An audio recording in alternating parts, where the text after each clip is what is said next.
NASA has a handful of suits operational still, and these suits are 50 years old. So that is the reality of the NASA suits. They are old and they are becoming dangerous, and NASA knows it themselves. No, you can't use today's suits on the moon. They are not built for planetary missions. They are getting old. The need is huge. So literally, you were the only one trying to fix it outside of Axum Space, essentially, Absolutely. in the Western world, Yeah. right? Why the hell are you the only one trying to still fix it? You were at the Gagarin Cosmonaut Training Center in Star City when Russia invaded Ukraine. You had just received your astronaut training diploma, and 2 days later, the dream was over. You packed up and flew home to Oslo.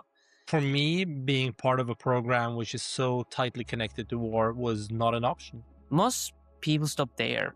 You didn't. So we are sending people to the moon, to be on the moon every day, putting on a suit, going out, working, mining, exploring, doing stuff, building. I wanted to do something with it. So I ended up with notebooks after notebooks, the stack of notebooks with ideas and iterations that should be done. From the first prototype, which was a cardboard thing, till we were testing at the Luna facilities of the Astronaut Center in Cologne with astronauts like Matthias Maurer. Took us 11 months. And in that amount of time, with our limited resources, we built, I think, 8 or 9 prototypes going forward. The most painful rejection was an investor that I highly respected and looked up to, that told me that you will never be able to build a suit in Europe. Can you tell everybody when Nåva Spacesuit is going to space? When I say this, I think some colleagues here will panic, but Space is humanity's greatest laboratory. Defense is democracy's strongest shield. And today, in workshops, in laboratories, in startups, a new generation rises. Not to observe history, but to write it. Where every innovation above drives progress below. Where every breakthrough in defense preserves our freedom to create. Behind every breakthrough stands a founder with a story. Now these stories emerge to light the path for those who follow. Welcome to Rockets and Radars. First of all, welcome to the podcast. I'm very excited to have you here, and people will realize why later in the story. Okay, so let's start in the very beginning. In one sentence, what is Nåva Space for people that might not know you yet?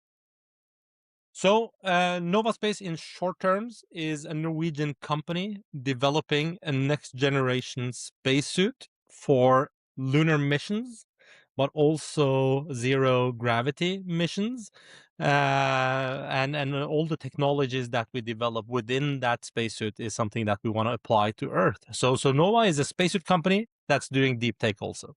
You have been doing pitching for a long time. That was a very good short. Yeah, very good, very good. Okay, that's good to hear. And for people that might not know you as a person, can you tell us more? Who is Nima Shahinian when he's not building spacesuits in free time after work, if you have any hours after work? So that is a really good question, because in these days I feel that the only thing I'm doing is building spacesuit, either in the workshop where I am sitting right now, but also in my spare time in my head, I'm constantly building spacesuits and the tech for it together with the team.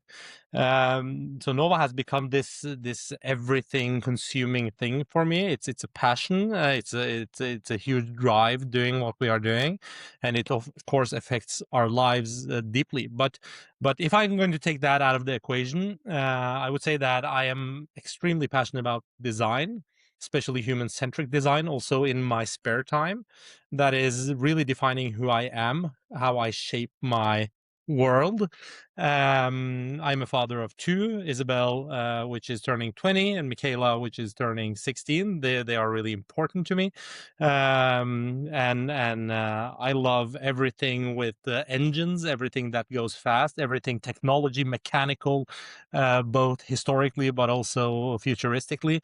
So I am passionate about many things, and spend most of my time fiddling with either spacesuits or fixing my Land Rovers or using my hands. I'm just spending a lot of time in workshop also. Thanks for sharing. Great intro. Okay, and now I guess let's get into the main timeline. So you grew up as a kid in Nittedal in Norway, and I want to understand is, did you always dream about space as a place where you will end up at some point or work on at some point? Well, I've always dreamt about being part of huge technology, huge leaps that humankind does. I always dreamt about working with something that is groundbreaking. My dad is a designer, so I kind of grew up learning all about design and technology development and automotive design and manufacturing, that kind of thing. So but I was inspired by space from very early age. I was introduced for the Apollo program by my parents, and learned a lot about it. But for me, the passion was more the technology and the fact that we humans can do stuff like this. So yes, absolutely, and but it's broader than just space for me. Okay, and before we get into the spacesuit, the moonshot you are building, I would love to understand everything that happened before that, just to learn about where your perspectives come from. So you dropped out of high school in the first place, and then joined the Norwegian Navy in teens. I'm very curious, what was going on in your head very back then? Was joining military a plan, or was it just a door that was open, and or somebody convinced you to choose this career at that point in life? Well, I was kind of forced to do it because, and it's a really funny story, and I can give you the short version of it. So what happened is that I dropped out of high school because I didn't function in school. I couldn't get what we were doing, and it really didn't believe in it. And that's kind of the biggest mistakes I ever done, because it created a lot of hurdles for me later in life, right? But what happened is that I dropped out of school. I spent 2 years just playing PlayStation. I was super good at Tony Hawk on PlayStation. I was, out skateboarding and doing that kind of thing, snowboarding in the winter, and I was not sitting still, but I didn't want to go to school. Um, and my parents were kind of worried. They really want us boys to get our educations and do something with our lives, but I wasn't there mentally. So what happened is that just before I turned 18, I got a call from what we called at that time Vernepliktsverket, which is the department in the Norwegian armed forces, which recruits and takes youth through their exams and testing in order to apply them into the military. And I was like, yeah, you haven't been on this pre-selection thing yet. But let's do it just here on the phone. And he just asked me a couple of questions and stuff, and I was like, answered all the questions, and suddenly a week later I was called into the Norwegian military. At that time, what was going in my head was that it's just a practical thing I got to get through because I want to get home as fast as possible. That was my take on it. I got to the camp. I remember the first day. I got to know two of my good friends, Mats and Kim, and I was trying to do everything in order to drop out of the army and not the army, the Navy, the armed forces, and be sent home as quickly as possible.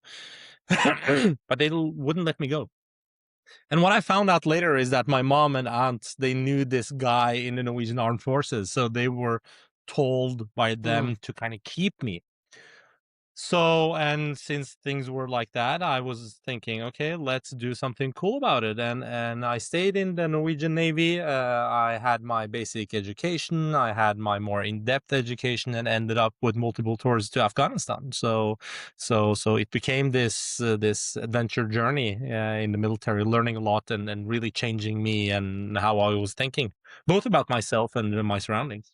Is there anything specific during this time that shaped you, as now later you became a space tech founder or spacesuit creator? Was there anything that changed your mind in a way that others wouldn't have thought about?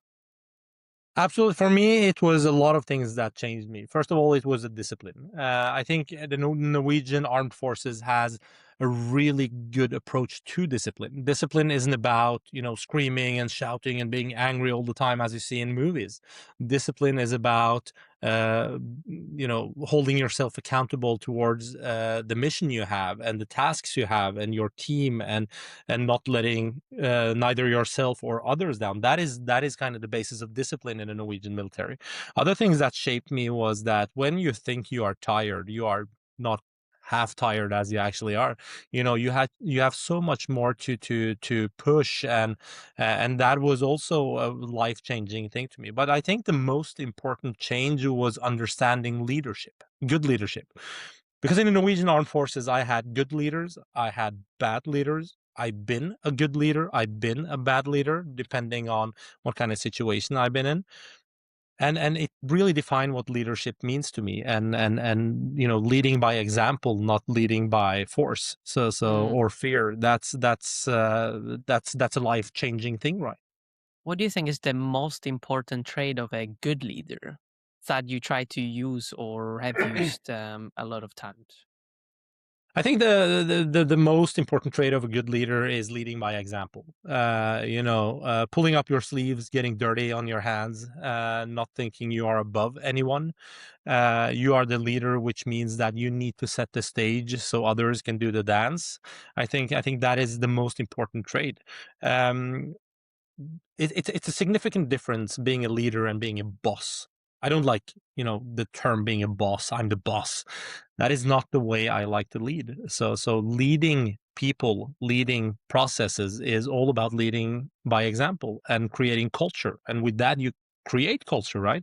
So if you are a leader that gets dirty on your hands, you are on the floor with the guys, you show loyalty, you do things as correctly as you can, but also admit when you make mistakes.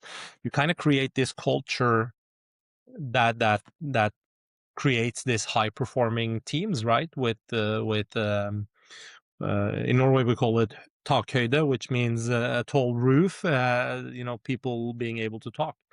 That is one really important, many important traits. But I think also in leadership, we must remember that we are only humans, all of us. So the worst thing a leader can have is an employee or a colleague that goes silent. That is super dangerous, because then you are doing something wrong. And I think everybody thinks, if you think about it, the place you can have the craziest ideas, the place you can push boundaries is at home, where you are safe with your partner or your kids or yourself or your cat or Good point. whatever, right? So you have to create a leadership which is more in terms of a safe space for the people around you. So when they make mistakes, they actually dare to tell you, let's find solutions to things. But this needs to be balanced with hard choices, right? So sometimes you need to take choices and take the risk on behalf of others, etc. So leadership is really broad. No, very good perspective. Thanks for sharing. And the last element I want to understand from your army period is when you said you understood what not being tired means, or how much a human being can actually handle. And Americus, what do you think about work-life balance? Because I know you a bit, and I know you can run 2 nights without sleep with no problem. So curious, what do you think there? I think work-life balance is underestimated, to be honest. And when I was young, and when I was a design student, and when I was in the military, it was prestige to come to work the morning after and say that, I slept in a sleeping bag under my desk, and I'm working 24/7. I am doing that kind of stuff now, but I'm not doing it because of prestige. For me, people telling me that they are doing this don't get credit, because what I see is bad planning.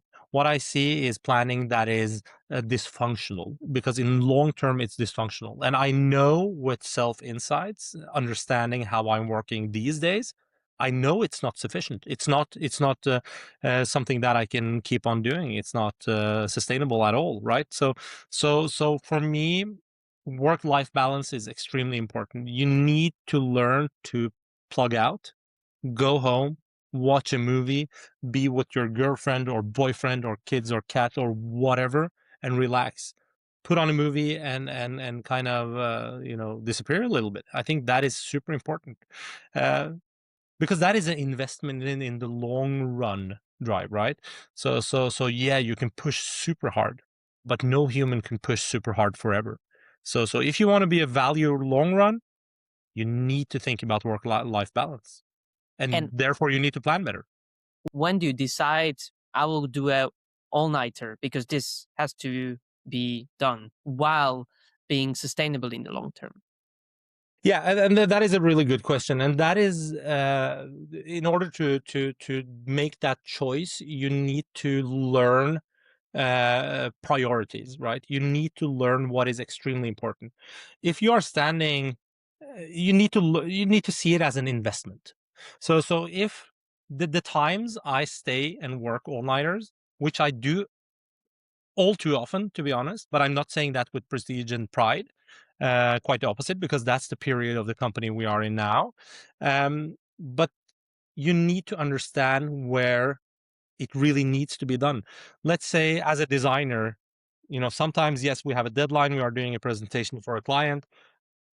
Most often, if you just contact the client and have a dialogue, you can say that, listen, I am totally behind, I need sleep. Can we postpone for 2 days? And very often you can actually do that, but it's all about dialogue and being honest, right?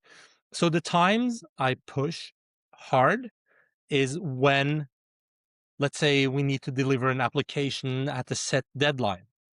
Then you need to push hard, because if you don't do it, There's no plan B. There's no plan B. You lose those 2 million or whatever you're applying for. So when we have invited a lot of people to the office to have the launch of the spacesuit, for instance, we need to get it finished. But then we also need to learn, why did we end up staying up 4 nights in a row working? So we don't do it next time. So my point is, sometimes you have to. The work needs to be done. It's not finished until it's finished. But we should avoid it at all means, and try to plan better and prioritize which tasks must be done until tomorrow or not. Very good perspectives. And now let's get into the space topic, right? While Yeah. you're still in military, you applied to ESA's European Space Agency's astronaut selection and made it to the Yeah. 3rd or 4th round. But why did you apply in the first place? No, actually, I didn't make it to the 3rd or 4th. I made it to the 2nd round. Okay. And I think that was because there was a huge misunderstanding somewhere in my application, or a mistake, because in reality, I really didn't qualify to go even through, because, European Space Agency has a lot of applicants. This year, this application that was 2 years ago, in November 2023, it was finished. They had 24,000 applicants. And out of these 24,000 applicants from all of Europe, you have the best of the best of the best. At that time, I applied for the 2008-2009 selection, where I was young. I didn't have any education. I didn't even have high school. So I didn't really qualify to get through the pre-selection even.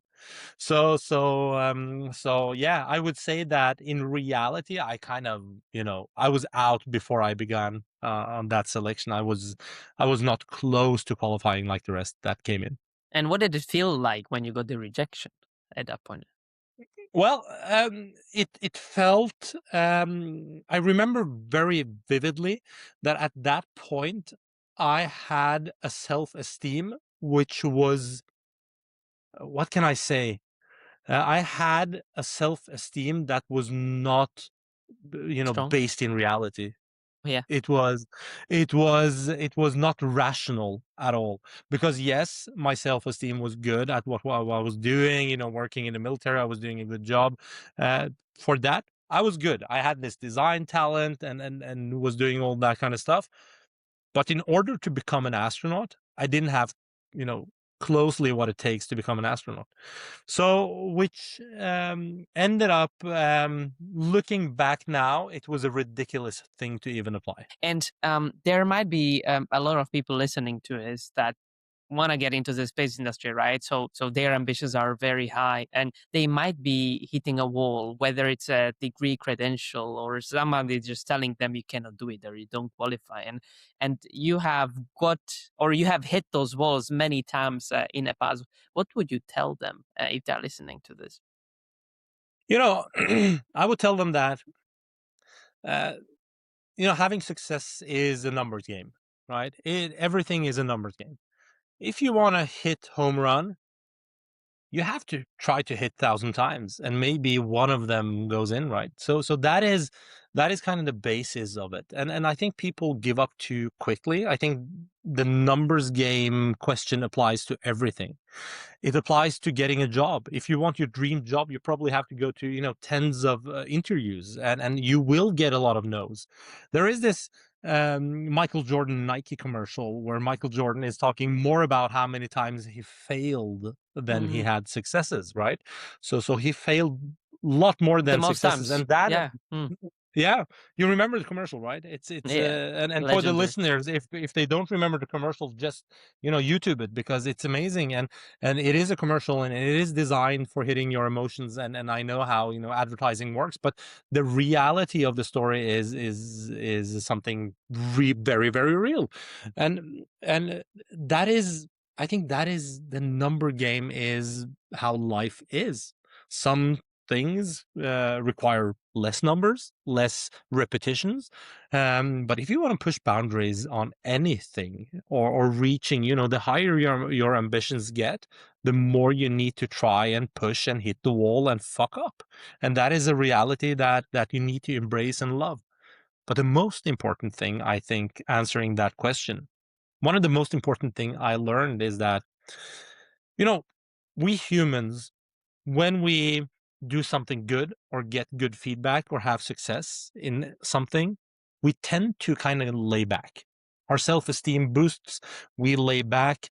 We think now everything is kind of going the right way. And when the opposite happens, you get bad feedback, or you hit the wall, or things not going the way you wanted. We tend to become negative and self-destructive, and the world is against us, and we put ourselves in this pity mode, which is totally natural. I think if we learn to handle everything, good and bad feedback, with some sort of self-review, if you do good things, ask yourself, do a debrief with yourself. What did I do right, and what can I learn so I do it right next time again? And the same thing when you fuck up. What did I do wrong? What should I change until next time? And if we learn this, I think that is a huge key in keeping on pushing, seeing everything as learnings. A lot of learnings I have got from you so far. So again, thank you Yeah, for that's sharing good this to one. hear. Yeah. Okay, great. And let's get into a huge milestone of your life. So after getting that rejection from ESA, a few months after, you decide, let's go back to school in your late 20s. And Yeah. from all of the things you could have studied, you chose product design. Why That's product correct. design specifically? You were a thinker, I know, but were there any other things that you were thinking about, or was it just a simple decision? Well, for me, the product design / industrial design direction was always a dream for me. So I have Okay. letters from teachers from I was a kid saying that Nima is dreaming of becoming a designer. In early ages, my dream was becoming a car designer, designing automobiles, which I ended up doing also in many occasions, Tell right? us I've been more about designing. that, actually. Yeah, that was that was not so many years ago, 6, 7, 8 years ago or something. So I have been designing a lot of vehicles. The first vehicle I designed by myself was pre-education, while I was still working in the Norwegian Armed Forces, actually. I became an apprentice with Arild Tjomsland at Terje Meyer Studio, the guy that designed Flytoget. And they had this project, amazing project, that they had landed with, at that time, called Statoil, which today is Equinor. And they were opening this hydrogen station in Stavanger, and what they called the hydrogen road to Oslo, right? So Statoil had ordered a supercar, a hydrogen-driven Ferrari, for the opening of this new station. This is back in 2006. And I actually got an apprentice job position for a year at that studio, and working with Arild Tjomsland, which is an amazing person and a huge part of my life still, teaching me everything about car design and how to think. I knew a lot from my dad, which was also a car designer when I was growing up. And when I did that project, I was not designing a lot of stuff. I was designing buttons for steering wheels and things, and ended up, learning a lot. I was, making a lot of coffee, getting spare parts, and being part of the project, but I was mostly listening and learning and watching.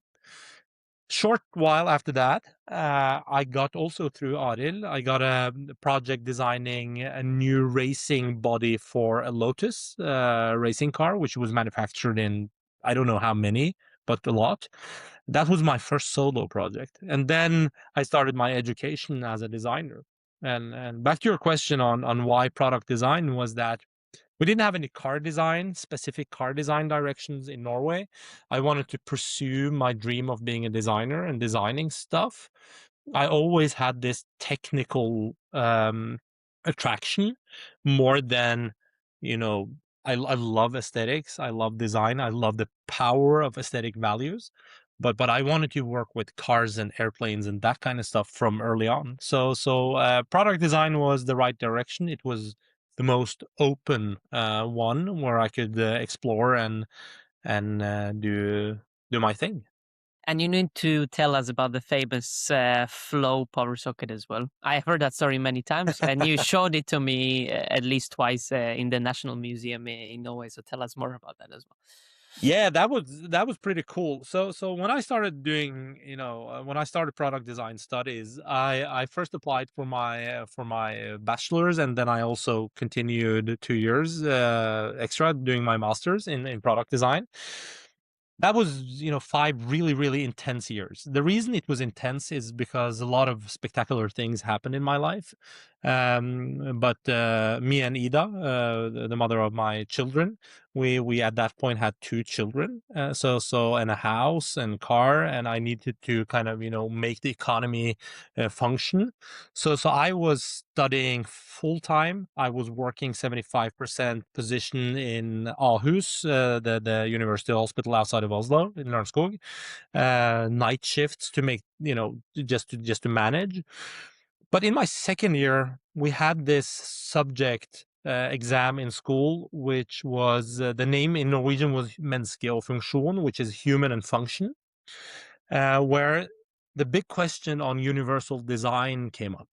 So we had this amazing professor, Torgrim Eggen, which is he taught me so much during my studying there. So it clicked for me what universal design means to me. So for me, universal design is more, now I call it inclusive design.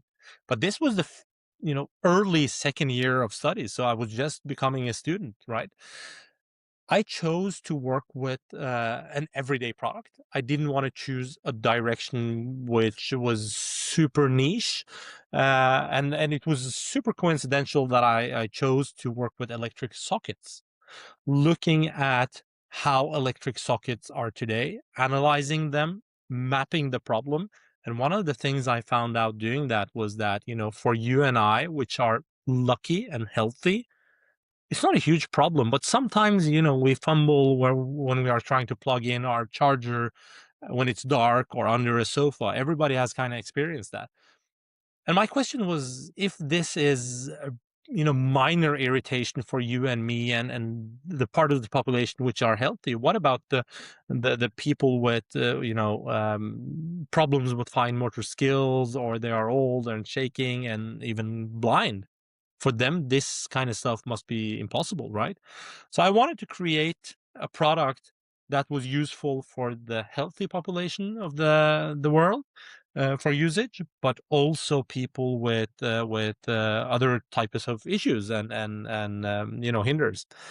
It resulted in a list of what I wanted to reach. I wanted to create a product which is not in any way more expensive than the one we have today. I wanted to create a product which is low key, looks beautiful, don't look like a tool for people with the disabilities. It ended up being a little spiral form inside after a lot of iterations, which every time you kind of hit the plug, it finds its own way, and it worked so well. So long story short, I won a design award for it with Doga, a Norwegian design council, and it just took off. It was media attention, so much media attention on that product, because I think everybody recognized themselves in the problem, in this everyday little problem, right? And it ended up a lot of media attention, and it ended up being sold to a Norwegian company. So it was sold for a number that I cannot disclose, but a lot of money, yeah. The value of the contract was huge, and I was still on my second year. So what I did was spend that money, invest to build a design studio. In the mid of the summer vacation between my bachelor's and master's. So I was working 75%, having two small kids, full-time student, and then running a studio with, I think we had 10, 12 employees from the beginning. So that No, was amazing. crazy. And I wanted to dedicate a few minutes for this specific milestone in your life, because later listeners will understand how this philosophy and approach that you have learned during Yeah. those designer years will actually end up within the spacesuit design by itself. And before we get into the spacesuit and the space topic, which is the most important part here, I'm very curious, was the space dream still alive during your design career? Well, the space dream is something that never let go. It was something that was always with me, but more in the realms of fascination. So, which meant that I didn't have this idea that I want to do design within space, but I still had the dream of becoming an astronaut some way. But in another sense, I had kind of accepted that this will never happen because I didn't have the qualifications that the ESA astronauts had. I didn't have 2 PhDs and 2,000 hours of flying hours in fighter jets. I wasn't a superhuman like these guys were. So it was a dream, but not something that I realistically pursued in the beginning. Got it. So yeah. And when you mentioned you got literally famous when you introduced Flow, I'm very curious, how important was building a personal brand, a very strong one, with building Nåva Space later on? Well, building personal brand is extremely important because you can hide behind the brand you create. You can hide behind, in my case, Nåva, and say that, okay, let's build Nåva to become a brand.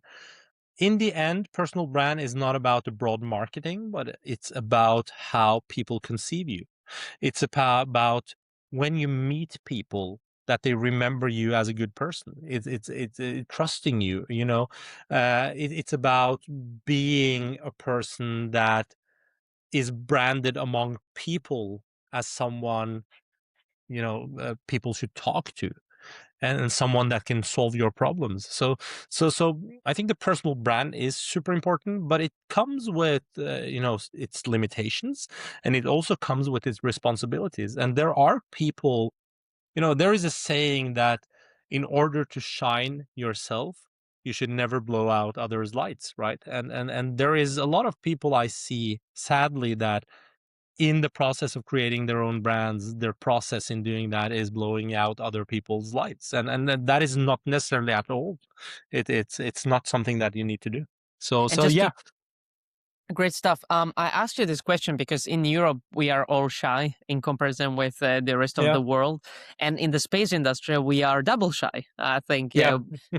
Of course, when you ask somebody, show me more about this specific component you have created for the spacecraft, then somebody talks for 4 hours, right? But on a high level, we are very shy. So I will try to be tactical here. If there are any engineers here or product designers that haven't really worked on this part, personal brand, what would you say to them? What would be the one thing they could do to make themselves stronger in the public? Yeah, first of all, decide who you want to be, right? So don't say that I am what I am and take it or leave it. That's not the way the world works. So you can actually decide who you want to be, and that decision shouldn't be taken on a strategic level, but on a personal, let's call it ethical level. If you want to be a good person, decide on being a good person and do everything you do, within that.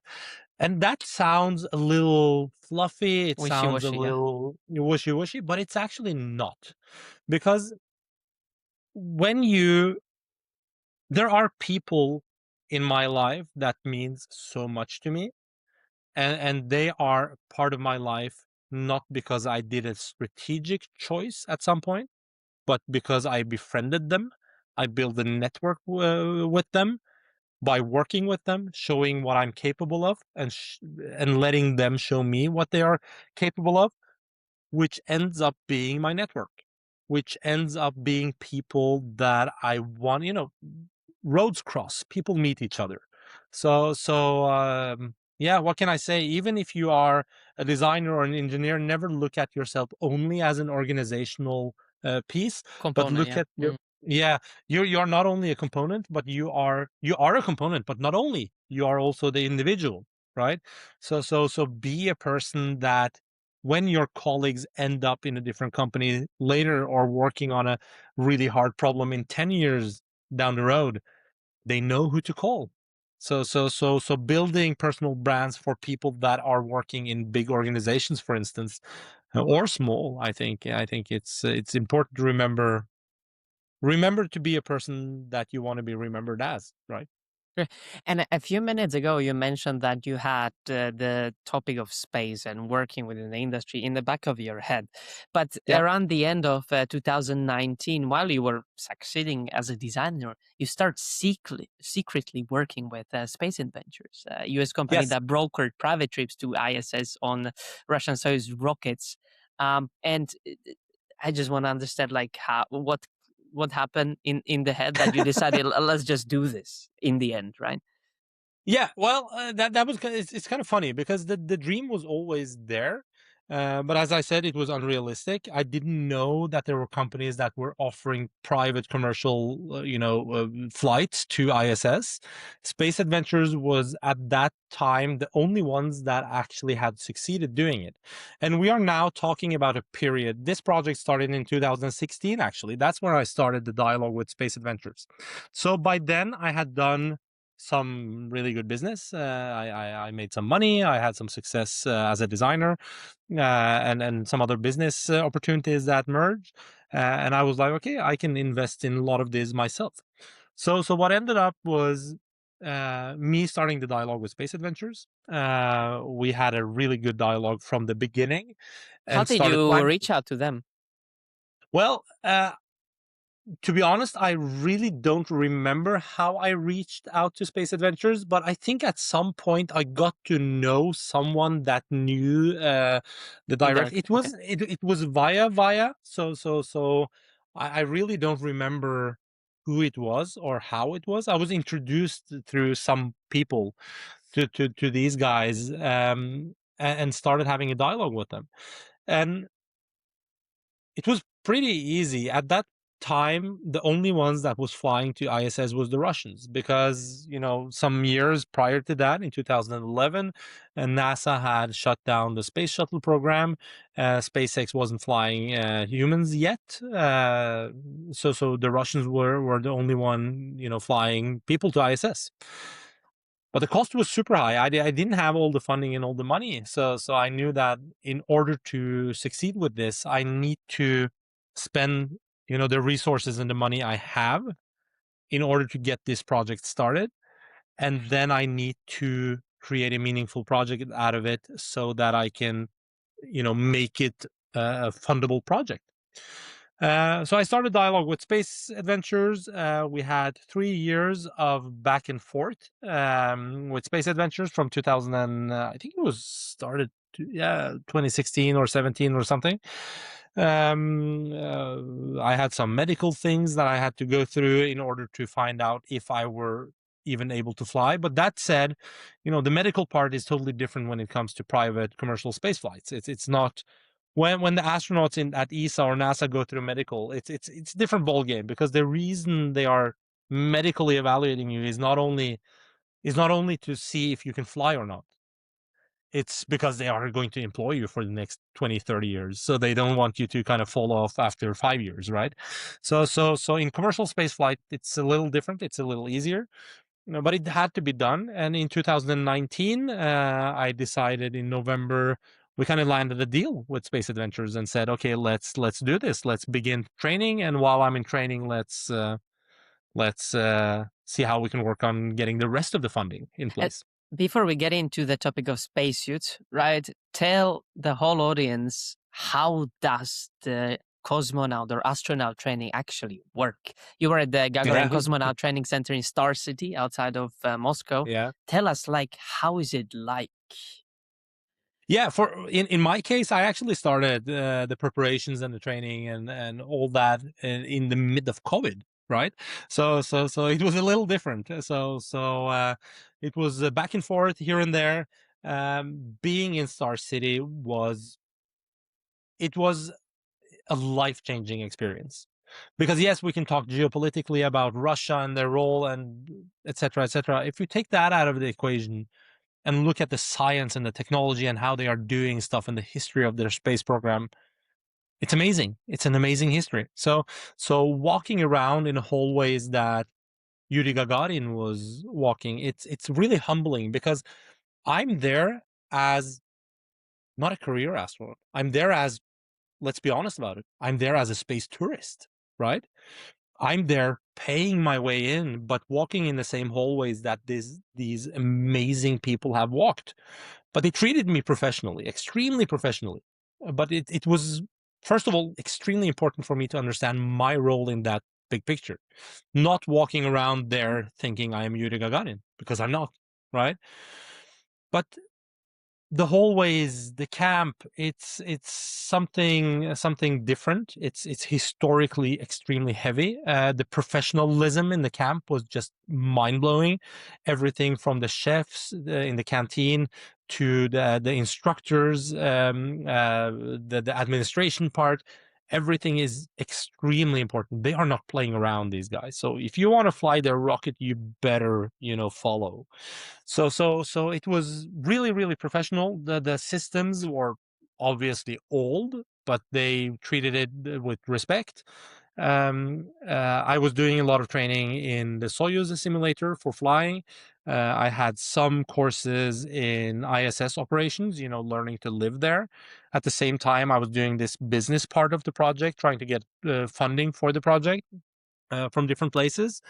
And I was negotiating, but the most amazing thing was, which nobody had done before, was training and at the same time negotiating for the first commercial spacewalk ever at that point. And Which we have gave a few me, pictures, by the way. We'll show them yeah, here on the video so people can yeah, enjoy.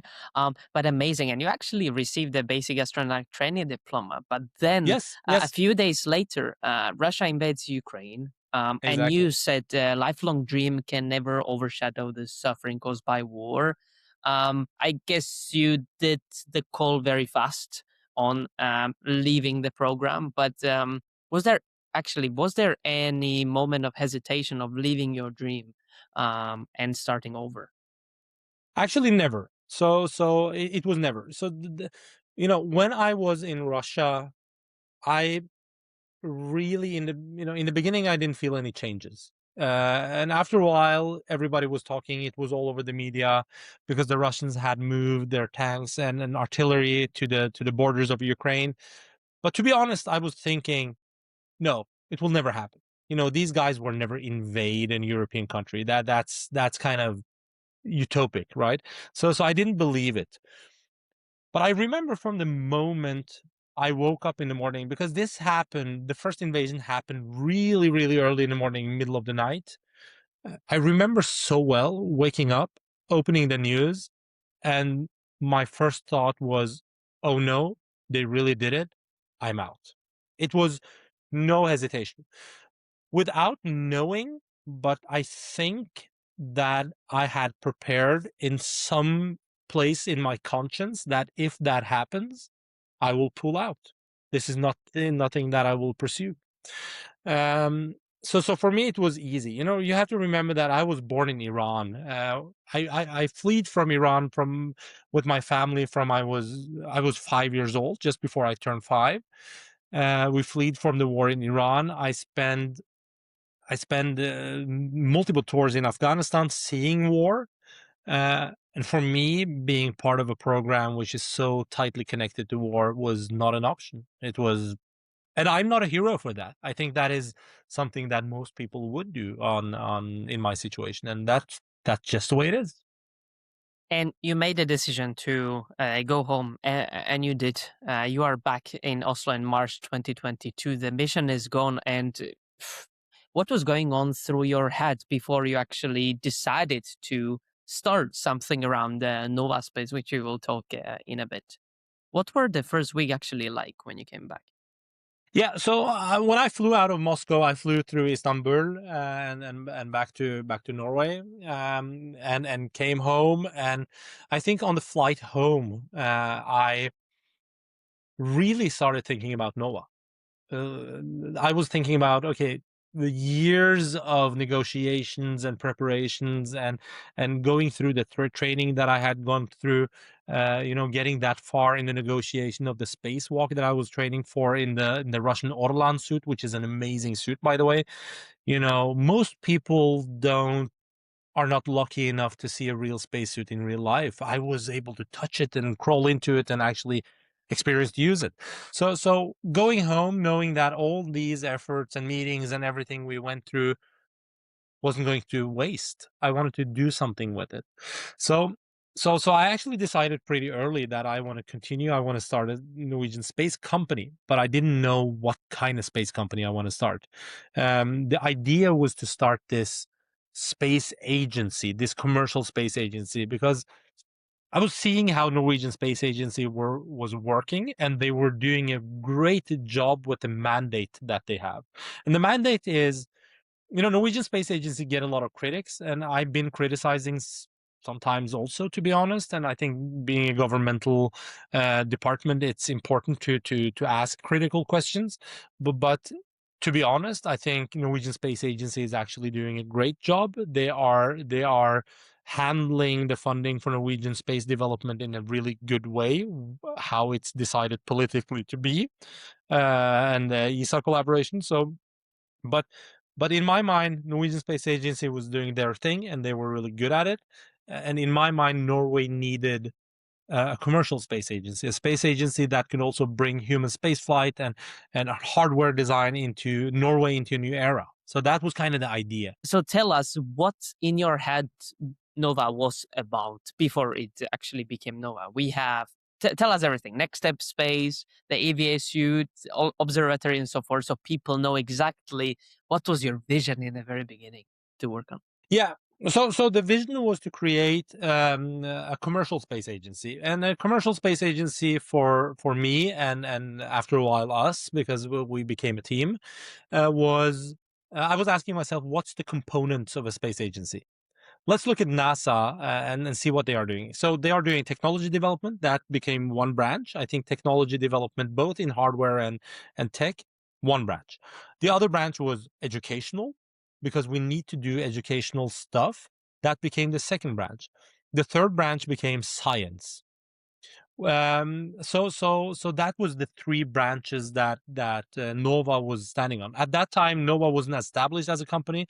We called it Next Step Space as a working title, which at some point also leaked. But we were still working with the brand and name and how the entity is going to be.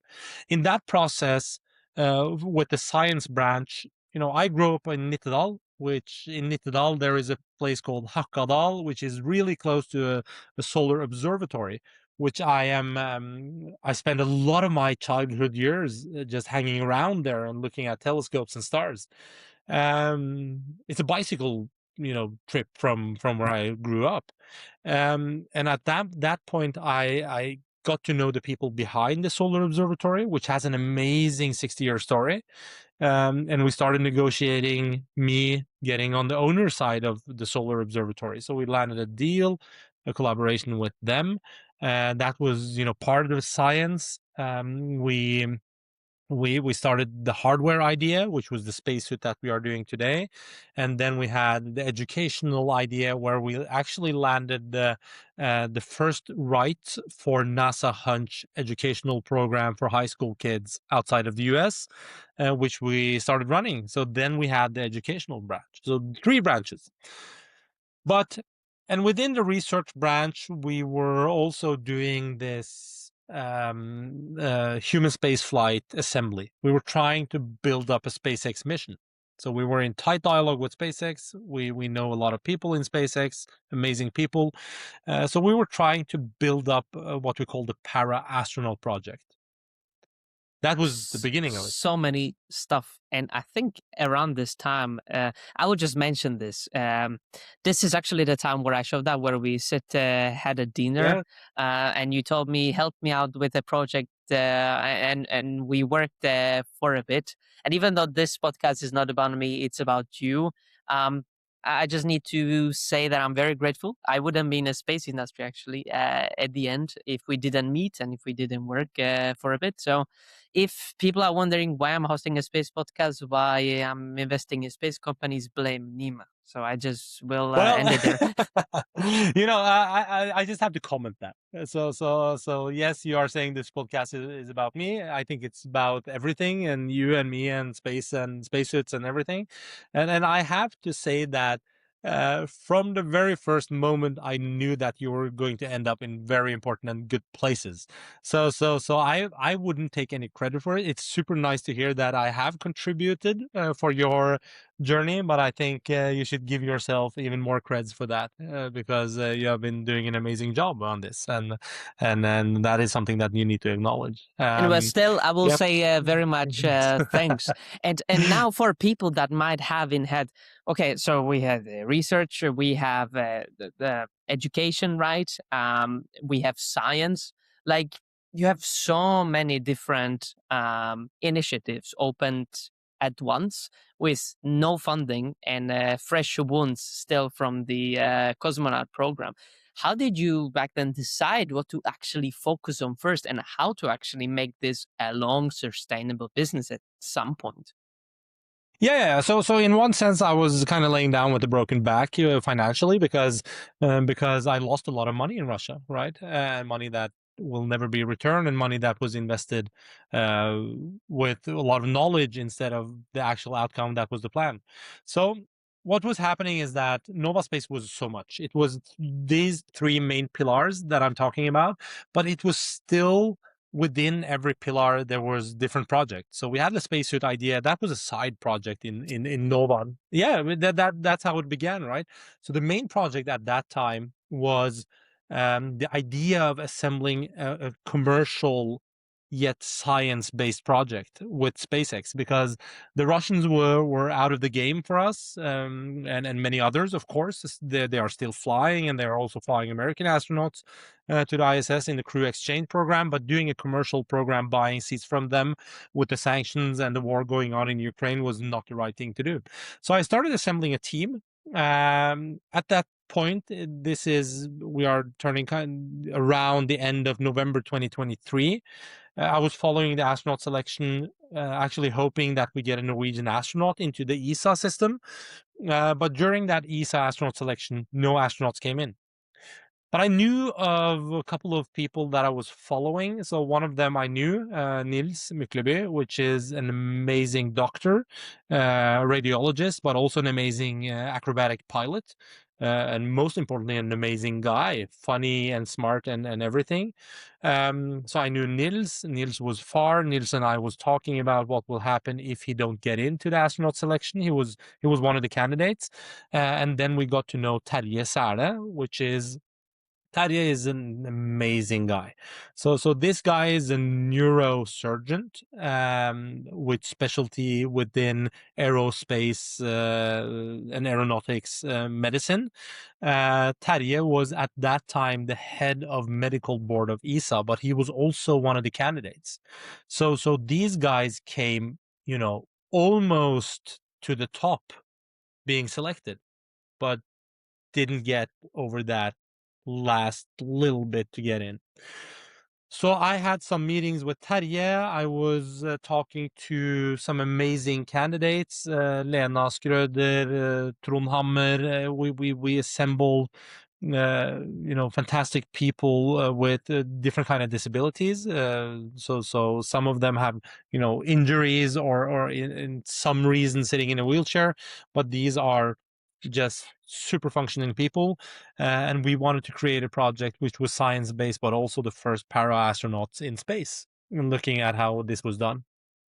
And what I'm trying to understand, this was your primary goal, and that's where you spend the most energy at that time. Can you explain to us how did you get into spacesuits as your primary thing, and everything else on the sideline? If I got the Yeah. transition right. Yeah, the transition is actually pretty good because when I spend so much time in spacesuits in Russia, I was doing both dry simulations in a gravity offload system, but I was also doing training in the pool. Then in the US they call it the neutral buoyancy lab. In Russia, it's called the hydro lab. The hydro lab is a huge pool with sections of the space station within it, and you put on the spacesuit, you have a full mission control and doctors and operations, and you dive in and you do a mission. The thing was, when you are a designer, this is something that I tell a lot of people. What happens if you put a designer in a set scenario? Well, what you get is a lot of insights. So in my training, I was constantly asking myself, why is this suit like this? Why is this shoulder ring pushing here? And why is my visibility like this? And this is shit. Even though the Russian Orlan suit is a really, really great suit, but it's still really engineering driven, right? And I was doing my notes. I also had this project with the Russians, which I was supposed to kind of give them feedback on how tooling systems work and to use as a design manual for later iterations. But spending my time in Russia around spacesuit just gave me so many problems that needed to be solved. Not because the Russian suit is bad, because it's not, but because it can be done better. So I ended up with notebooks after notebooks, the stack of notebooks with ideas and iterations that should be done. So when I came home, it was, okay, we know that NASA is running out of spacesuits. These Tell us more, American, because people don't know actually about this yeah, huge I issue. can do it. Yeah. So 50 years ago or so, you should check this out. I don't know if it's 50 years ago or 60 years. I think around 50 years ago, NASA ordered 18 suits. This is after the Apollo program with the A7L suit. So NASA ordered the EMU, extra vehicle mobility unit, for their space operations. These suits were designed for space shuttle missions. So they were like, it was a space shuttle mission design. They were meant to fly to space for 8 days at a time maximum, come home being refurbished and repaired, and back again. So when NASA went into the ISS program, they kind of reused the same suits. So out of the 18 suits, a couple of them was destroyed in testing. So they had 16 suits. One of them was lost in one of the SpaceX mishaps, and one after one they kind of fell apart. So NASA has a handful of suits operational still, and these suits are 50 years old. So that is the reality of the NASA suits. They are old and they are becoming dangerous, and NASA knows it themselves. And if the listeners want to check it out, there are reports from even last year in 2025 telling about the situation. Point is, the Russians have a little more suits, but we are lacking lunar suits. NASA don't have a real lunar suit operational yet.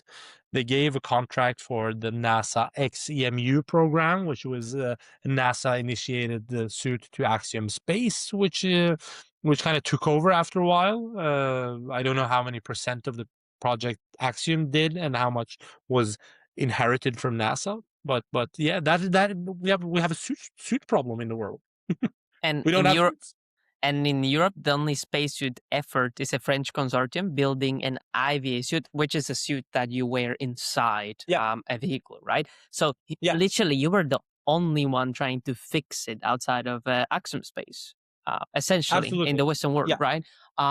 Why the hell are you the only one trying to still fix it? Well, I think there might be many reasons. This is only speculations from my side. I think when it comes to rockets, you have so many companies doing rockets. I think you have, I don't know, somewhat like 5, 6 companies doing space stations now. but you have just a couple of companies doing spacesuits. The thing is, I think it's a psychological thing that we kind of depend on NASA doing the spacesuit for us. I think it's that simple. But spacesuits are also extremely complex. We have to remember that spacesuits are not suits. It's not workwear. Spacesuits are human-shaped, anthropomorphic space ships, right? They have a life support system. They have a complexity to them, which makes it even more fun to work with. But I think there's many reasons that nobody's doing it yet.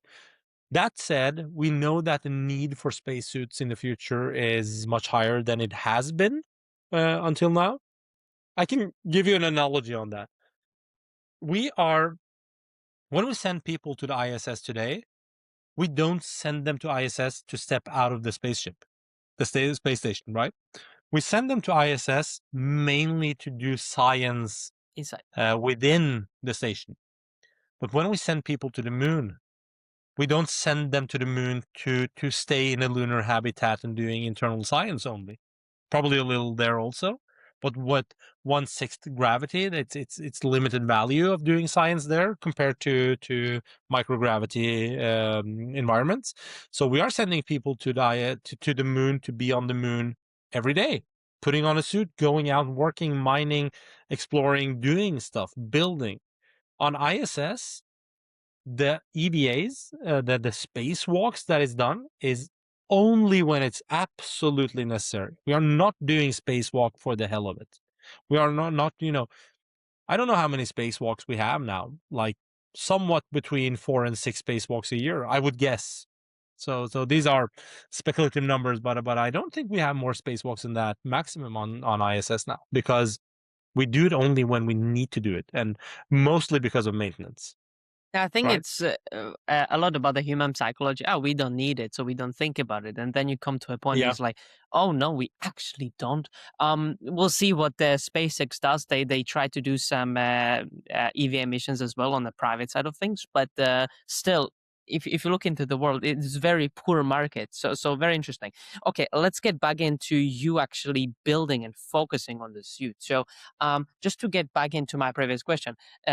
What led you to go all in on the suit and put everything else on the sidelines, just to understand the prioritization part, which is super important in this, where you had a huge vision in the beginning, right? Yeah.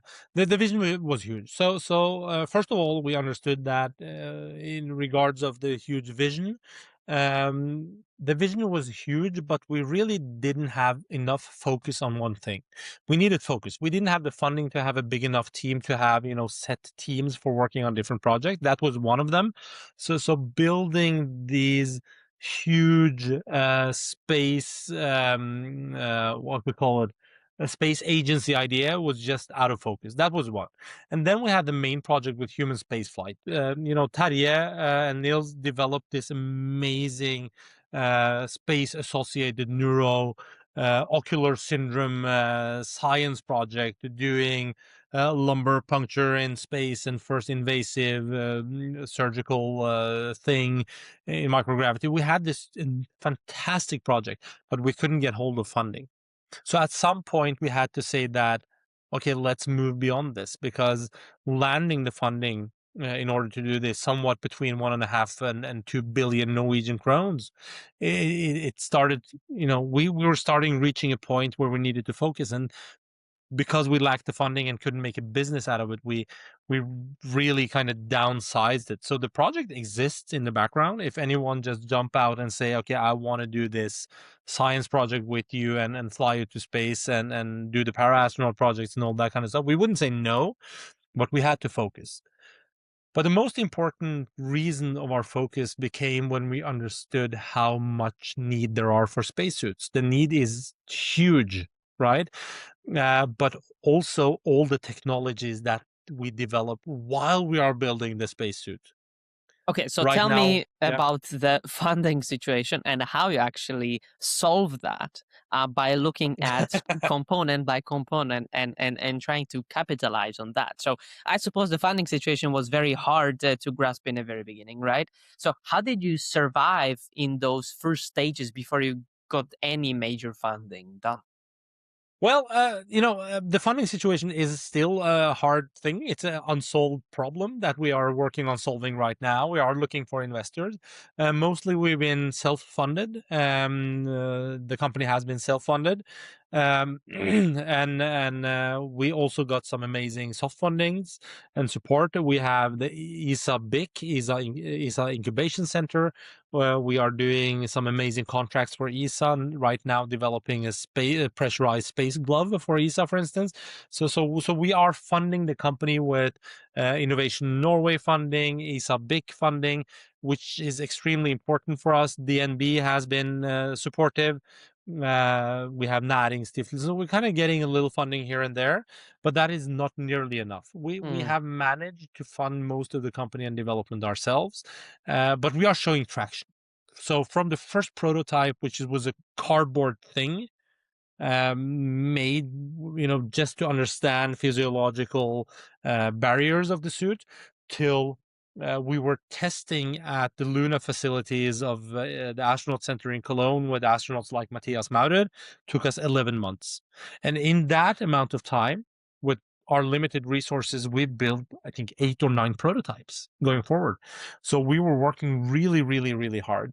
But we have reached the point where, in order to scale further, we need to get funding.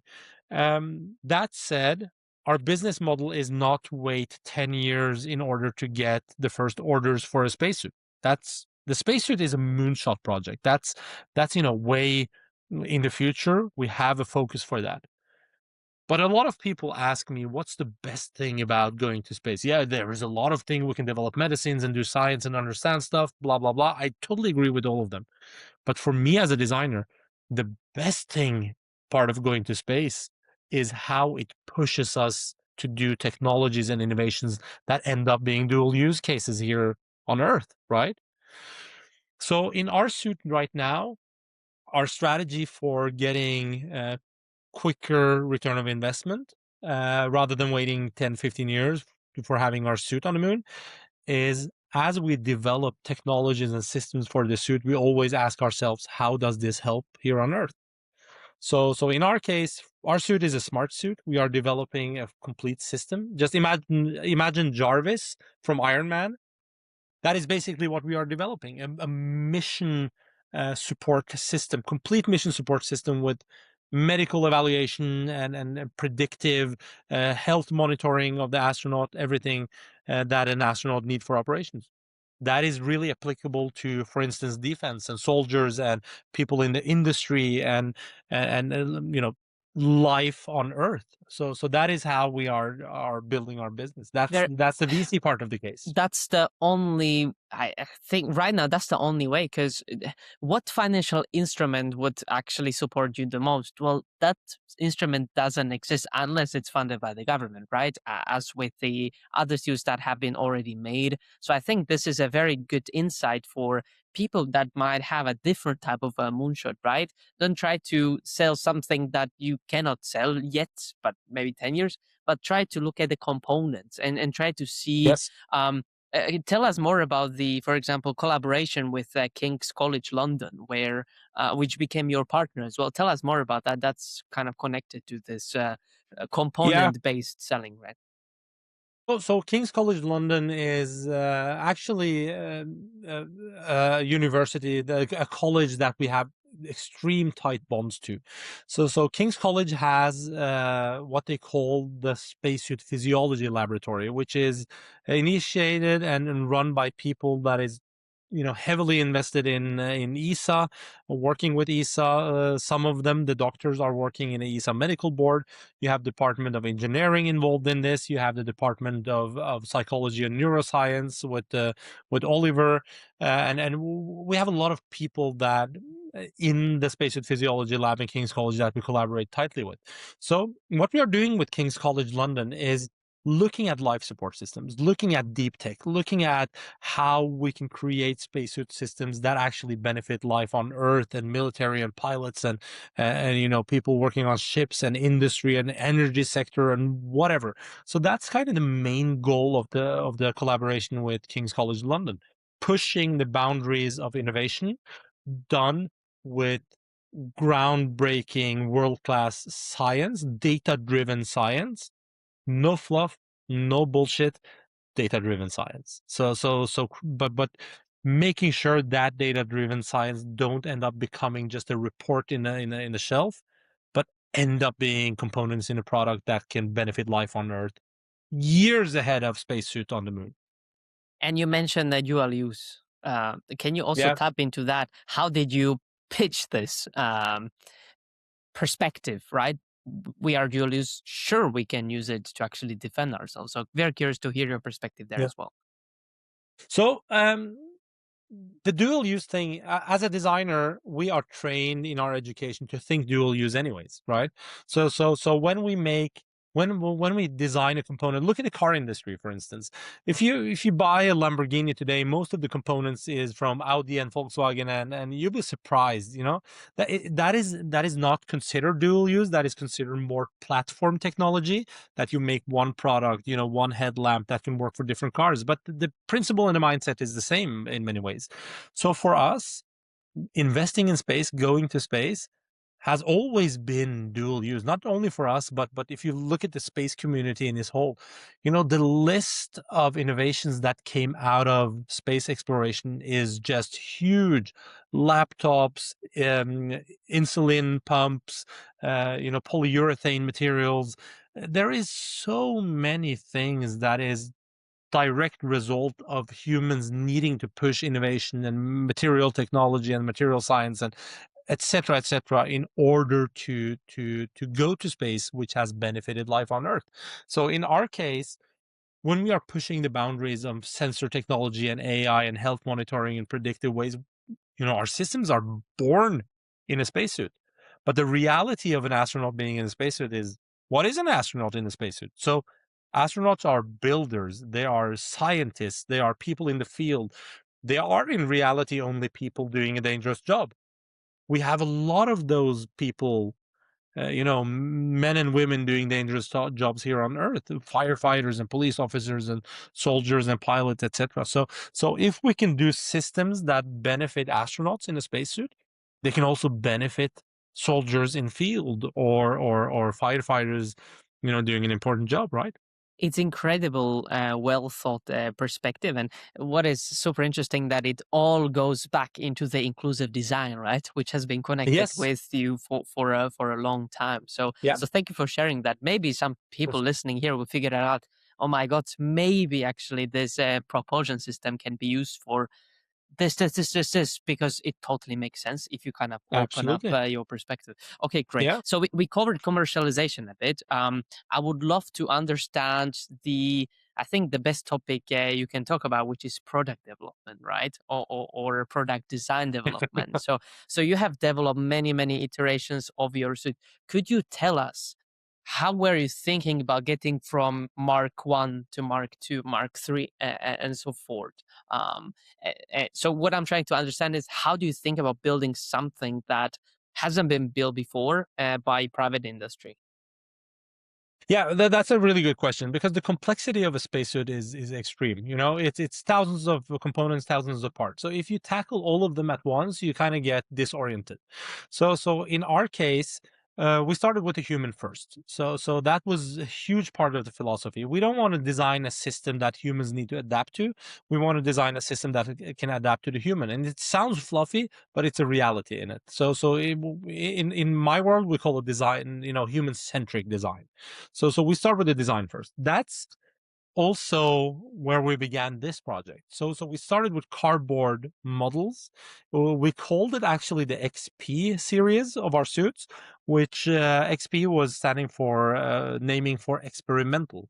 So we needed to experiment where, shoulder rings were going in order to bend your arms in the right direction, the center of gravity, and that allowed us to work super cheap and super iterative. So we built these mock-ups, tested. My daughter was one of the test candidates, actually a huge part of the test. We can show some candidacy. videos here, because you did a lot of material. So just so people see. Really cool. Yeah, Yeah, definitely. So we started looking at the mobility and physiology and that kind of stuff first. When we had that, the XP series went into actually manufacturing the first carbon fiber prototypes, where we started to looking at, we know the cardboard mock-up works. Now let's see how we can actually build systems that work better and do even more thorough testing. We write down, yes, this part is kind of pushing here, this part is pushing here. We have a list of requirements that we want to do, and we kind of iterated all the way until we reached the point where we knew that everything works. The shoulder bearings are perfectly placed. The mid torso, you can reach your computer on your chest. You can reach your helmet, blah, blah, blah. All of these are working. At the same time, I'm very curious, did you think about component by component or by the whole suit overall? Because you mentioned shoulder movement, right? So were you looking at the arms only or the whole concept and develop it like that?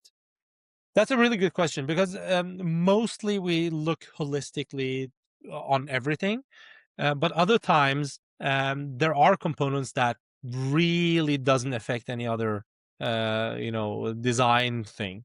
Let's say, for instance, components in the backpack, in the life support system. There can be things there, small details that don't have such effect on the rest. When it comes to shape and size, but usually the system is so compact that I can give you an example. So the MK1, the suit that we have been testing with astronauts at the Astronaut Center now, we began with having a huge computer which you could tilt out on the chest. Super good. You can tilt it out. We designed it in order so that with your visor visibility, you can easily see the whole screen and the arms reached, and we had this huge button on the back side because we were thinking about how to operate this screen with astronaut gloves. It was great. But one thing that it affected was, in order to flip out and you see it, it was too far down on your chest, which meant that you couldn't sit in the suit. Because when you sat in the suit, the computer kind of pushed down on the brief, on the shorts of the down part of the suit. And this was a huge problem because astronauts are going to sit in rovers. Sometimes we need to sit to rest. We wanted to build this suit that you can actually sit on your bum, just like I'm sitting right now. So we ended up removing that. But by removing it, we create a different set of problems, because where do you put the screen there? And now we are looking at a different system on other places to put it. Like heads-up display is something that we are discussing. But so when you design one component without looking at the holistic picture, you do a lot of harm to the rest, right? And looking at it holistically is super important.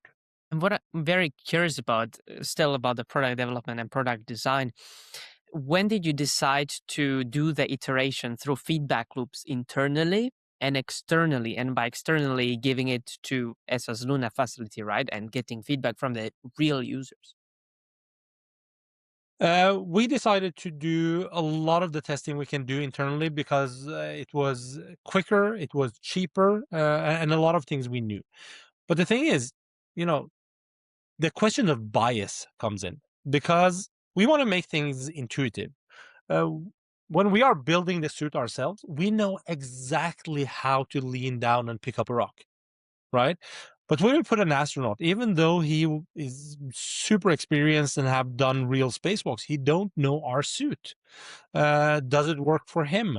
How is it compared to other stuff? So the feedback loop part is something that should be done internally to get to a certain level of things. But at some point, you need the external view on it, because you yourself go blind in your bias, right? So feedback loops are super important. Yeah. So we decided on doing that pretty early. Do you wish that you tested externally sooner than you actually did? Actually, no, because I think the value of the tests has it's a really huge value reaching a certain level, right? So for us, it was a balance on when to start testing.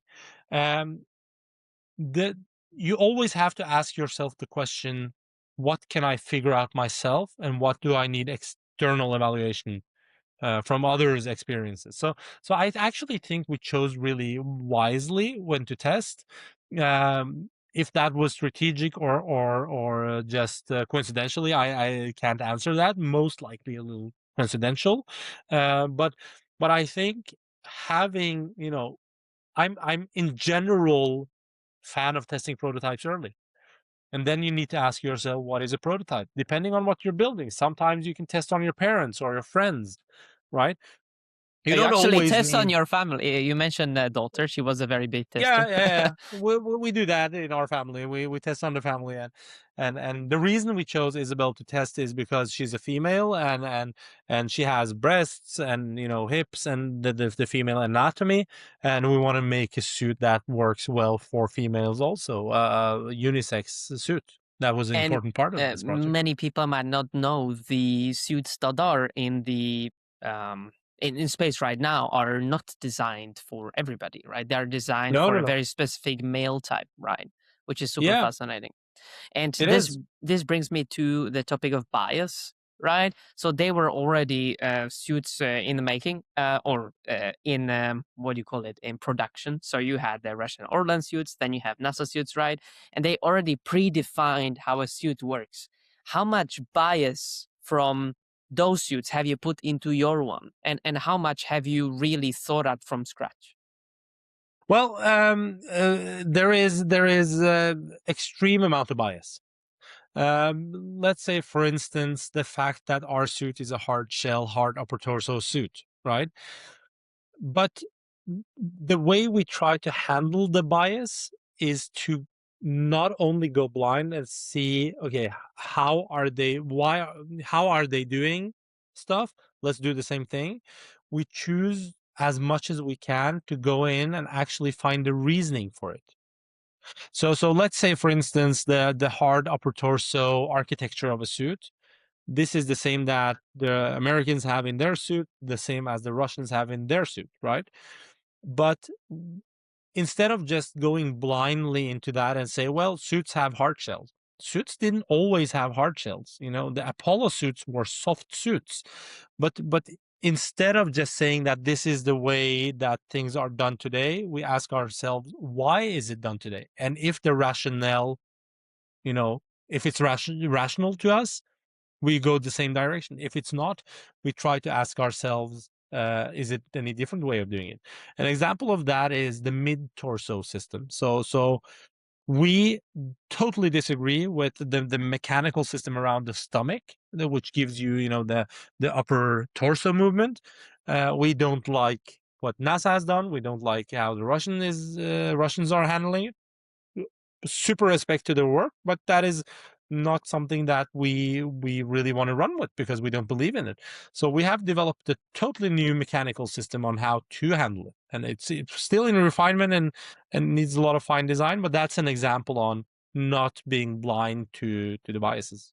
I hope this will open eyes to all of the engineers and designers here, because it's very easy to take whatever is already done, right, without asking yourself what did it do in the first place. So that's a great learning.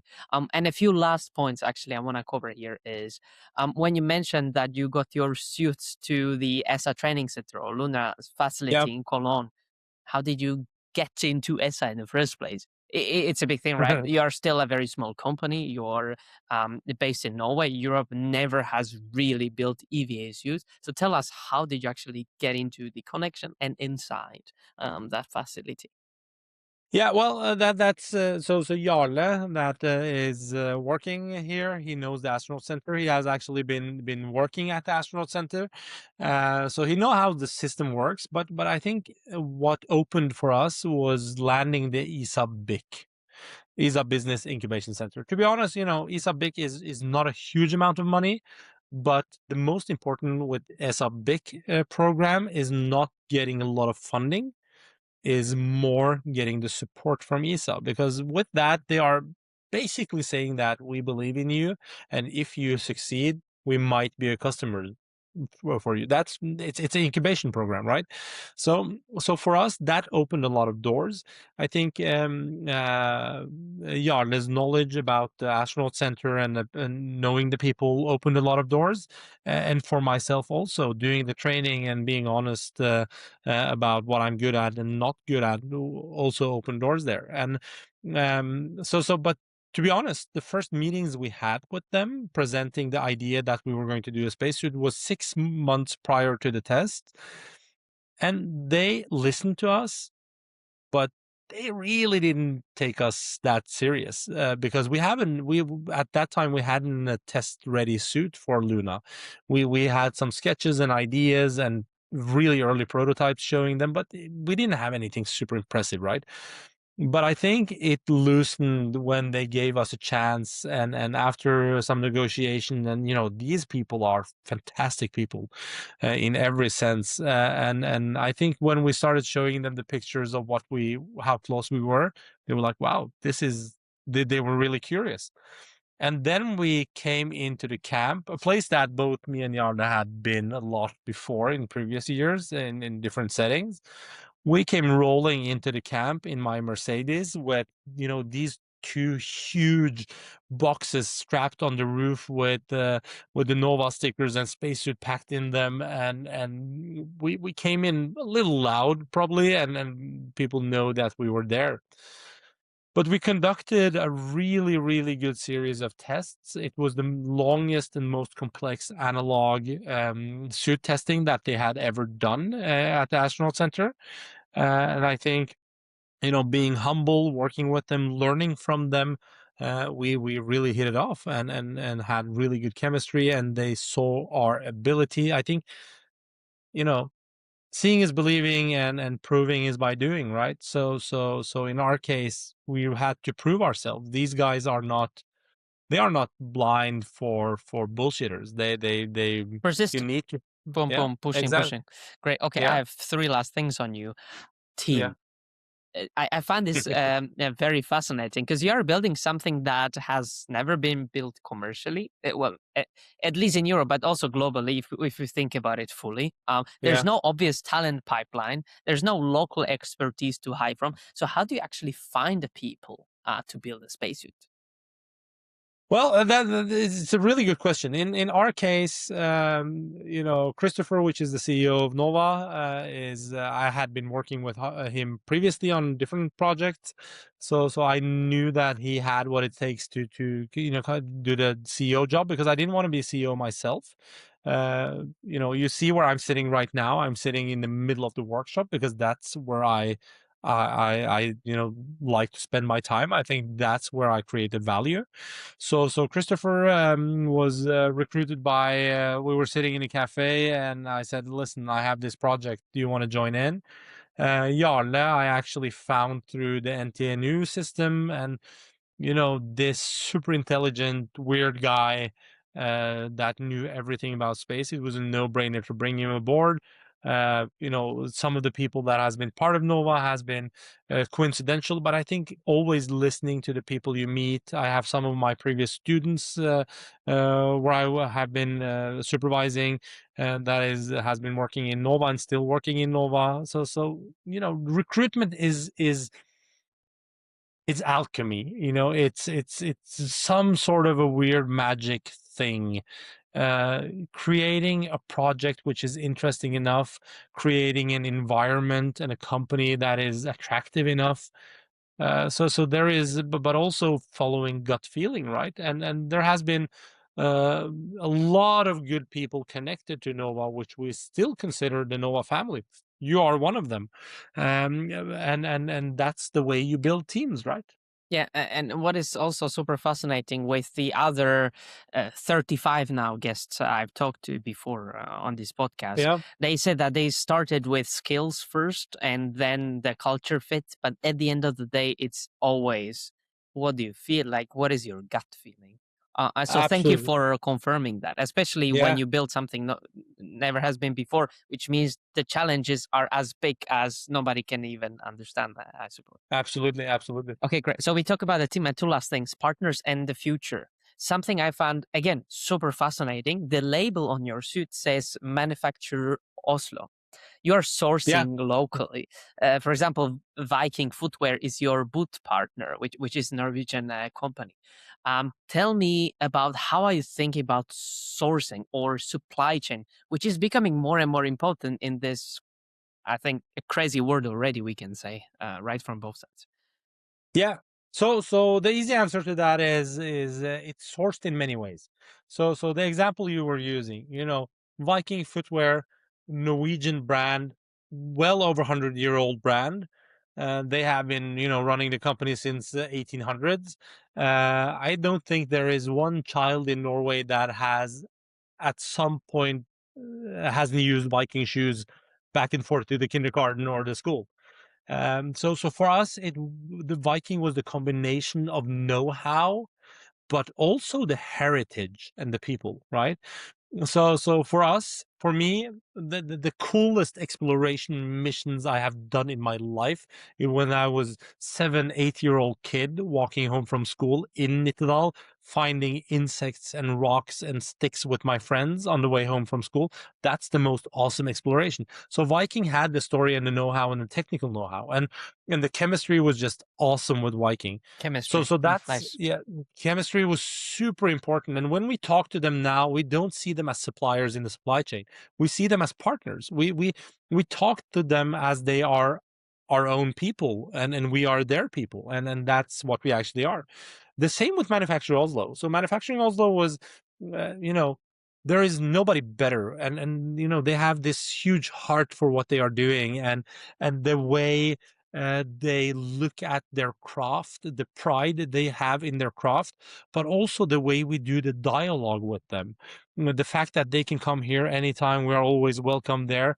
That kind of chemistry creates this environment in asking the stupid questions and both ways, and we look at ourselves as a team. So in reality, they don't care about spacesuits in their heritage, but what they do care about is extreme quality. They care about the nerdy details in seams and threads and textiles, and that's exactly what we want. We want the passion in craft. This is If craft, I right? summarize it, if you are betting on a crazy dream, get the crazy in a good way. Get the crazy Yeah, people on board, right? Which you did here. exactly. So thank you Yeah, for explaining that. And now yeah. I'm very curious about where are you going from this point, right? Where do you see Nova in 5 or 10 years as a company? Yeah, good question. So Nova is, we are pushing really hard on development of the spacesuit now. So we have decided that our suit now is slightly overpressurized, yes, but we are going full pressurized within September. So we are building 2 new suits until September. We are doing a new Luna exploration testing at Cologne, Germany, sometime between, in the fall, early winter. We are in negotiation with the Luna team on training slots. We are delivering pressurized gloves for ESA, which is due to be done just after summer. So we are pushing really hard on the hardware development side, but we are pushing equally hard getting our technologies into industry for pilot testing. So we have 3 companies within the energy sector. That's coincidental. That is going to test our tech. I explained it as Iron Man's Jarvis, right? The assistant. So we are testing components to that, but at the same time we are really running hard for funding. So we are really looking for the next round that we are going to land now, because that gives us the growth opportunity that we really need. And we are looking for funders that are either interested in the moonshot long run journey with us doing the spacesuit, but also the type of funders that want to go in with a bridge or seed round now, with a relatively quick return of investment on the tech side and launching an industry. So that is Nova the next year. I want to Yeah. make this very valuable for you, but also for any investors that might be listening. So what type of investors you really want to find, not just from the capital perspective, but also personal perspective? Yeah, to be honest, it's what we want is either super smart money or super dumb money. I would, if I could choose the dream scenario, we would have an investor that comes in with passion, that wants to help building the company, that wants to be involved in the company, that has a network to build on, that has the knowledge and know-how, or probably invested in other companies that can synergize with us. That would be the ideal situation. In another scenario, if we would get, I'm calling it dumb money, but an investor that don't really care about being involved in the everyday, just wants to give us money to build this, we wouldn't say no to that. What we are not looking for is the in-between thing, right? So we are not looking for investors with no relevant network or relevant passion or relevant anything, going in with money, but just want to be involved anyways, because that's a waste of both times, right? But the ideal situation is an involved, passionate investor that believes in us and want to be part of an amazing journey. Awesome. Well, if there's anybody interested in talking with Nima, I will add your LinkedIn or email. Which one is better, actually? Please do. Okay, LinkedIn and Instagram. That's kind of Oh. where I'm at. Okay, I will leave your LinkedIn and Instagram right in the beginning of the description, so very much. people Thank go you. there, get in touch with Nima, and get to talk. And probably there are gonna be some interesting conversations going on. Okay, and for so. all of us, or for most of the people listening to this that might not be in a position to invest, can you tell everybody where or when Nova Spacesuit is going to space? Well, when I say this, I think some colleagues here will panic, but we are planning what we call a suit sat within few years. If it's 3 or 4 years, it might be. It's a complicated situation, but we are going to put one of our suits pressurized as a vessel, like a satellite, in orbit without a human inside. So we are going to open for applications so that people can buy payload spots on the suit, because it will Nice. work as an satellite, but it will give us extremely valuable test results on how it actually works in space. That's the first time a Nova suit will fly in space. That said, it depends on how much funding we raise. If we raise enough funding to push hard, we could have a suit in space within, let's say, 6 years. Okay, how much money do you need for everybody listening? Well, in the development pace that we are doing now, we are actually looking for a seed round, closing a seed round with 3 million euros. So we are not talking about, astronomical sums. And the reason for that is the way we work. The way we work, super smart. How we build stuff, how we test and break stuff. We do it super cheap. We do it super efficient, but with quality. And I think for an investor that is curious on why we are looking for so little money, they should come in here and see how we work, and they will understand it. And that's a really important factor. But of course, if anyone wants to go in with higher sums, we can push even harder and have a dialogue on how to work going forward. Awesome. Thank you so much for sharing your story, insights, and perspective. And now is the last part of the episode, which I call quick fire on questions. I have a very quick, short questions that are kind of outside of the story, but I still really want to hear your opinion.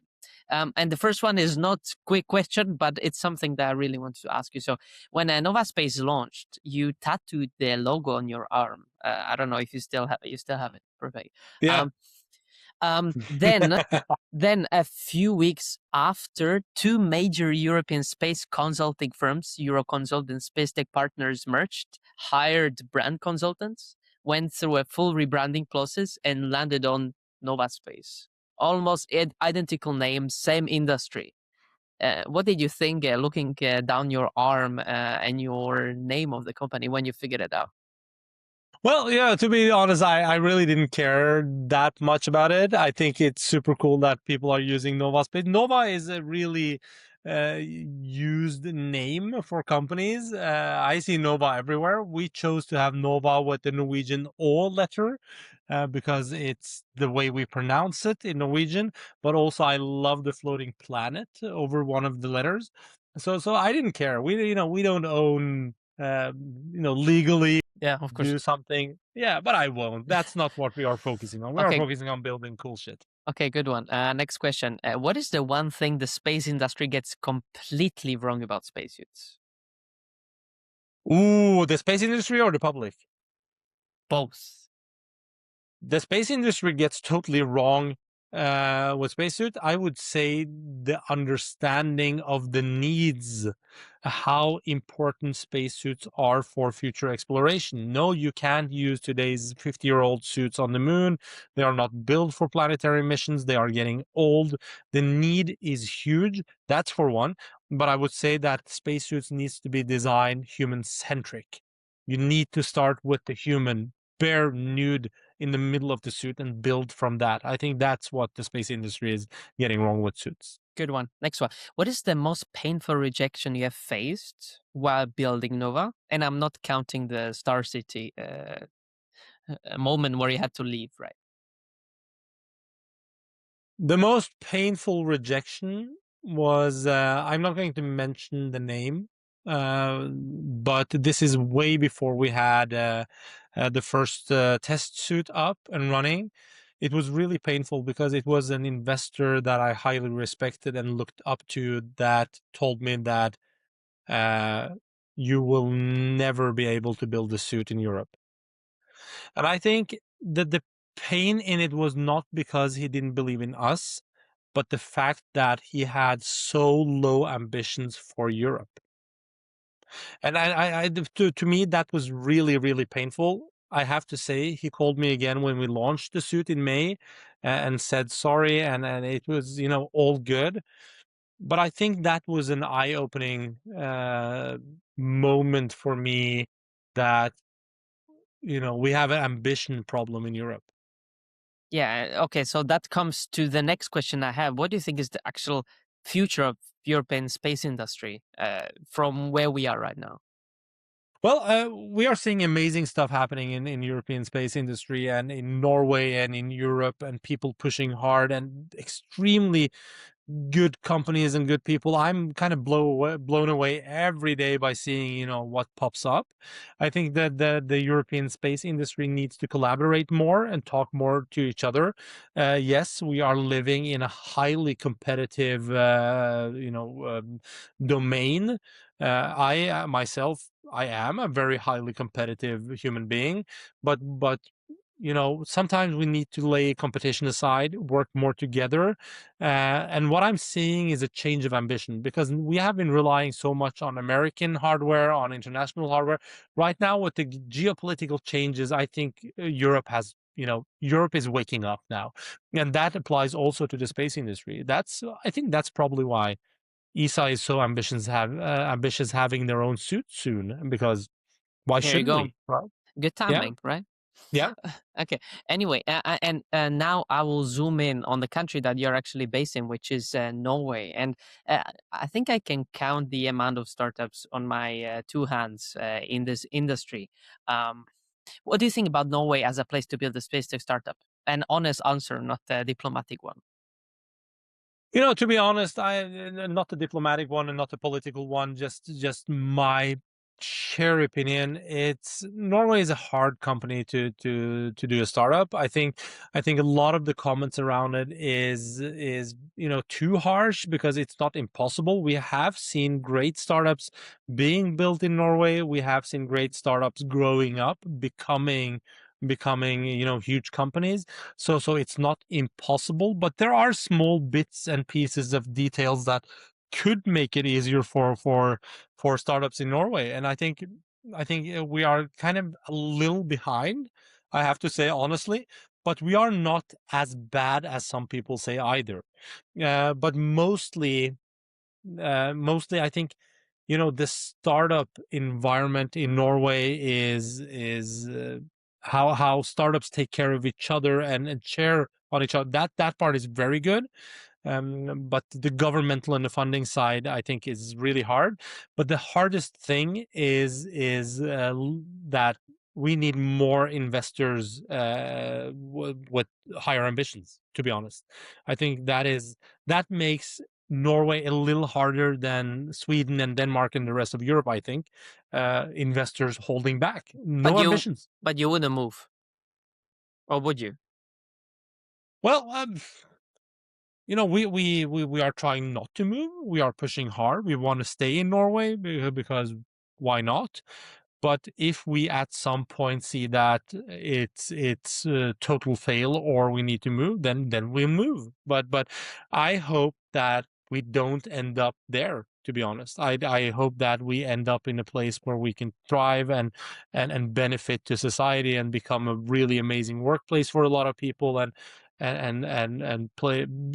be one of many companies that helps placing Norway on the map. We want to be that. But if we are standing in a crossroad between total failure and moving out, of course we'll move out. And I hope that there are some politicians listening here, so we I don't hope lose so. a startup like yours. Okay, great. And totally last question: designers versus engineers, who wins when they disagree in Nåva Space?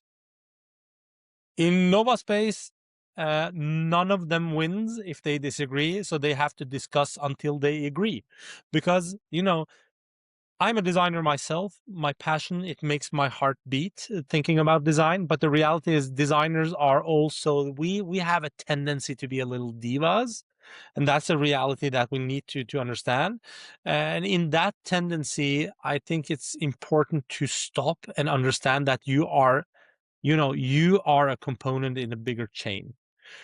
Without engineers, we don't get shit to work. Without designers, we forget the human-centric part of it, etc., etc. The list is long. So in Nova, if we end up disagreeing, nobody wins. That's interesting. Yeah, okay. We win only when we end up agreeing. But in order to end up there, we need to have the discussions and the frictions. Okay, awesome. Good answer. Okay, let's close this down. So, Nima, there are people watching this right now who have had their own Star City moment. The thing they were working for years that collapsed overnight because something completely outside of their control happened. Right? They are maybe sitting now with a dead dream, wondering if it's worth starting again. And you have gone from that exact place to building hardware that the real astronaut just tested on a simulated moon in Germany. What would you tell that person if they're listening? I would tell that person that, yes, you fail. Yes, it hurts. And it's okay. It's okay to feel that you crashed and burned. It is absolutely okay. And it's also okay not having the motivation to start all over again. It's okay not having the motivation to push further and just getting an ordinary job. It's no loss in that at all. But if you want to push further, there are always learnings in failing. There is always something that you can have as a takeaway from your previous experiences. So yes, you have a Star City moment. There's no lack in pride in saying that, okay, this wasn't for me. I don't want to endure the pain of going through this again. I think that's okay. Yeah, a lot of entrepreneurs talking about never giving up and always pushing, I don't agree with that because if your motivation is not 100% there, there's no point in starting something new. But if your motivation is there, you have to sit down and really thoroughly evaluate what you can bring out of your experiences and your Star City moment. What did you learn? What can you bring? In our case, I took away a lot of knowledge about Spacesuit. It was a really, concrete thing. So yes. And for anyone watching who has a moonshot idea like you do, something that sounds crazy at start, something that everyone around them says is too ambitious, too long, too hard, what do you want them to take away from your story? Well, what I want them to take away is that everything you do is a risk. You might fail. That's just the name of the game. But mostly, if people tell you that it's too ambitious, that's, you just need to look at the evidence, right? Because I'm talking a lot about, data-driven science. That's evidence. Look at the evidence. Look at the world around you. everything you see around you was started by some, built by some company, one person or a group of people starting something. I'm not only focusing about, SpaceX and Tesla and Apple and those huge examples that we are seeing, but I'm also looking at everything around you was built and developed and materialized and quantified by someone. Why not you? Right? Awesome. So yeah, that's kind of my takeaway of that. Thank you for sharing this as well, and thank you so much for spending a bit more than 1 hour. But I stretched Loved it. I stretched it on purpose because I think your story deserves more, and I think we Thank you very covered much, a Bob. lot. So thank you so much.